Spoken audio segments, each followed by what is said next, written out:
इस औरत को उसके बेटे की शादी में इनवाइट किया गया था, लेकिन वहां उसके एक्स हस्बैंड की फैमिली ने उसे इंसल्ट किया। उन्होंने उस पर यह तक इल्जाम लगा दिया कि जो इनविटेशन कार्ड उसके हाथ में है वो उसने चुराया है। वो लोग ऑलमोस्ट उसे वहां से निकालने ही वाले थे, तभी एक सीईओ वहां आया। सबके सामने उसने उस औरत को मां कहकर बुलाया। पूरा हॉल स्टन्ड रह गया। ऑनलाइन व्यूअर्स भी इस सीन पर रिएक्ट करने लगे। लोगों ने कहना शुरू कर दिया कि इस औरत ने अपने एक्स हस्बैंड और उसकी बेस्ट फ्रेंड की बेटी को पाला था और अब उसके पास एक और बेटा भी निकल आया। एक्स हस्बैंड की फैमिली को यकीन नहीं हुआ। उन्हें लगा कि सीईओ ने किसी और को समझ लिया होगा, क्योंकि वो औरत तो गरीब थी। भला इतनी बड़ी कंपनी का सीईओ उसका बेटा कैसे हो सकता है? फिर सीईओ ने अपनी मंगेतर की फैमिली का असली चेहरा सबके सामने ला दिया। उसने कहा कि वो लोग बिल्कुल हार्टलेस और अनग्रेटफुल हैं। किसी ने अंदाजा लगाया कि शायद सीईओ उस औरत का इलेजिटिमेट बच्चा हो। मंगेतर ने फौरन सिचुएशन को संभालने की कोशिश की और सीईओ से रिक्वेस्ट की कि शादी की सेरेमनी कंटिन्यू की जाए, लेकिन सबको चौंकाते हुए सीईओ ने एंगेजमेंट तोड़ने का अनाउंसमेंट कर दिया। उसने साफ कहा कि जिस फैमिली ने उसकी मां को इतनी बेइज्जती दी वो कभी उनके साथ रिश्ता नहीं बनाएगा। साथ ही उसने उन्हें हिंट दिया कि अब उन्हें अपनी कंपनी के फ्यूचर के बारे में सीरियसली सोचना चाहिए। लड़की के बाप को समझ नहीं आया कि बात कहां जा रही है। तभी लड़की का फोन आया। दूसरी तरफ से असिस्टेंट ने बताया कि उनकी कंपनी के सारे सप्लायर्स अनरीचेबल हैं। उनके सारे बिजनेस पार्टनर्स अब सीईओ की कंपनी से माल खरीद रहे हैं और उनकी कंपनी का अकाउंट भी पूरी तरह खाली हो चुका है। जैसे ही उन्हें पता चला कि उनकी कंपनी ऑफिशियली बैंकरप्ट हो गई है, लड़की के पैर कांपने लगे। तभी कुछ बिजनेस पार्टनर्स वहां आ धमके और कॉन्ट्रैक्ट ब्रीच की पेनल्टी की डिमांड करने लगे। उस समय लड़की के बाप को फाइनली समझ आया कि ये सब उसकी एक्स वाइफ की प्लानिंग थी। लड़की ने अपनी मां को धमकाया कि अगर उसने ये सब फिक्स नहीं किया तो वो कभी उसे माफ नहीं करेगी। पर वो औरत तो ऑलरेडी डिसाइड कर चुकी थी, उन्हें अब इस ह्यूमिलिएशन की कीमत चुकानी पड़ेगी। लड़की गुस्से से पागल हो गई। उसने इल्जाम लगाया कि वो औरत अपने इलेजिटिमेट बेटे के दम पर अपनी पावर दिखा रही है। ये सुनकर सीईओ ने लड़की को एक जोरदार थप्पड़ मार दिया। उसने साफ कहा कि वो इलेजिटिमेट नहीं है,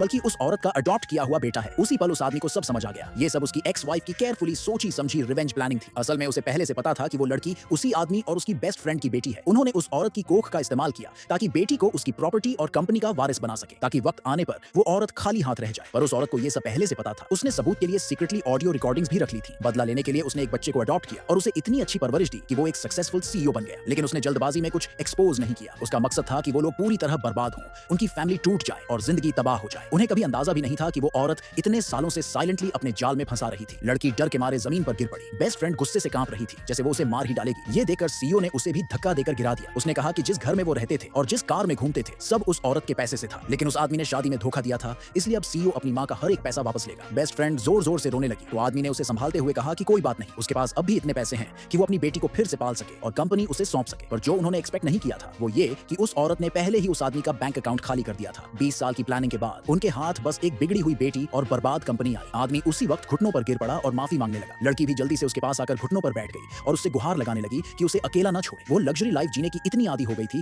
कि अब खुद को संभाल नहीं पा रही थी। उसने जोर देकर कहा कि वो औरत ही उसकी असली मां है। बेस्ट फ्रेंड को लगा कि अब तो उस औरत ने उसका सब कुछ छीन लिया, उसका आदमी भी और उसकी बेटी भी। वो गुस्से में बौखला गई और उसे जान से मारने की कसम खा ली, लेकिन तभी उसकी अपनी बेटी ने उसे एक जोर का थप्पड़ मारा और जमीन पर गिरा दिया। उसने उसे डांटा और कहा, तेरी वजह से ही आज मेरी अमीरों वाली जिंदगी खत्म हो गई।